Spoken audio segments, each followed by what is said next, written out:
Hala, natanggal na yung bahay niya ga.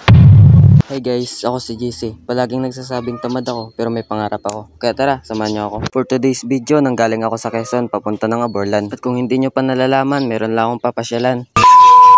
At sa panibagong araw na ito ay naisipan naming maligo ng ilog. Ang sarap pa ng tulog ko pero naalala kong may outing nga pala kaya dali-dali na rin ako nag-asikaso para puntahan sila. Maganda rin naman ang panahon, kitang-kita naman sa sinag ng araw dyan sa bintana. At hindi ko nga napansin paglabas ko tanghali na rin pala. May ginawa nga rin sila kaya hapon na sila nakapunta. Hindi ko nga rin alam kung ang outing ay itutuloy pa. Pero palagay ko ay hindi na. Umalis na kami at nagpasya kung itutuloy pa ba talaga. Dahil nga ay maulan, nagluto na lang kami ng ulam at tumambay sa kanila. Makalipas nga ang ilang oras ay pumunta na lang kami ng milk teahan kahit hindi pa nagtila ang ulan. Habang padilim ng padilim ay lumalala na rin ang ulan. Kaya habang inaantay namin na uminto ito ay naisipan lang namin maglaro. Plano ko nga sana isang gabi isang araw lang ako dito sa Aborlan. Dahil ang gusto ko sana ay makasama ko na naman sila sa kalokohan. At hindi na nga namin namamalayan paggabi ng paggabi na nga pero hindi pa rin humihinto ang ulan. Ine-enjoy na lang namin maglaro habang ako piko na sa patak ng ulan. Sabi ko nga ay uuwi na lang kami kasi wala nang pag-asang huminto to. Kaya tama ang hinala ko, magdamag maghapon ang ulan. Kaya kinagabihan, laro na lang sila ng basketball habang malakas ang ulan. Pero sa diin inaasahan, ito na nga ang susunod na nangyari. At dahil sa ganitong pangyayari, maraming tao ang naapektuhan. Yung plano kong isang araw, isang gabi lang, naging isang linggo dahil na-stranded nga ako dito.